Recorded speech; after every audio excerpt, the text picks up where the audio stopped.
Dr. Robi Ludwig joins us now to talk more about this. So we're going to get into how to get happy in a moment. But first, let's talk about why we're seeing this drop in happiness in the U.S. and what do we actually need to be happy? So I think we're seeing a drop because people are so stressed. And I think there's this divisiveness that is going on currently. So we can't get really the support that we need to get from others or people who had been in our lives.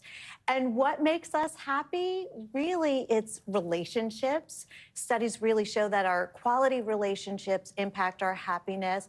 Also, our sense of purpose and meaning, and doing things that we want to accomplish. If we want to just take stock of our individual happiness, what are the questions we should be asking to measure our joy? So you can ask yourself, am I happy? What do I need to be happy? What do I want my life to look like? Am I working towards that direction?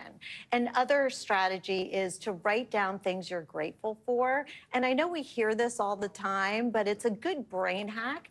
If we do it, then we start to think differently about the good things in our life. That's like gratitude journals. That's what people call it. It's a gratitude journal, yes. So, and also not taking things for granted. So we can think of it in terms of grateful, but what if those things that happened in our lives didn't happen? How would we feel then? So we get used to certain things happening in our life and we don't see them in the same way. So if we can think about what if it didn't happen?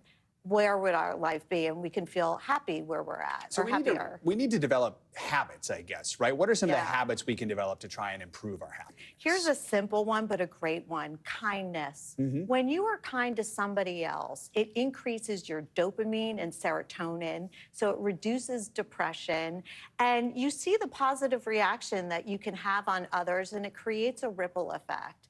The other hack I like, this is my favorite, understanding your different strengths and give that out to the different people in your life. Do this for a week, all the different strengths you have.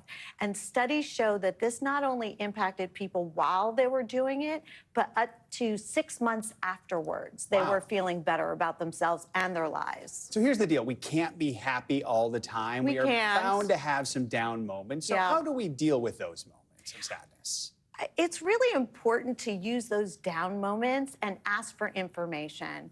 What's going on in my life that I'm feeling more down? Is there anything I can do to change things around? Feeling resilient also helps us to feel more control in our lives. We don't have control over everything, but if we reframe how we experience our life and try to make the best out of it, we'll feel a lot better. I feel like more and more research tells us about the importance of connection. So talk about our relationships that we've had for years, but also just building new relationships. How can we best? Even micro relationships. We understood this during the pandemic. Even smiling to a person who's selling coffee to you can feel good in that moment.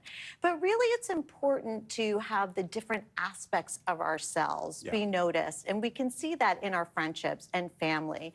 And to feel that we have a support team and that there's a place to go where we can just be ourselves and be supported. So we all need those cheerleaders in our lives. No kidding. Look for those cheerleaders. I like that. Dr. Robi Ludwig, always good to have you with us. I hope you have a happy, happy weekend. Thank you. Likewise.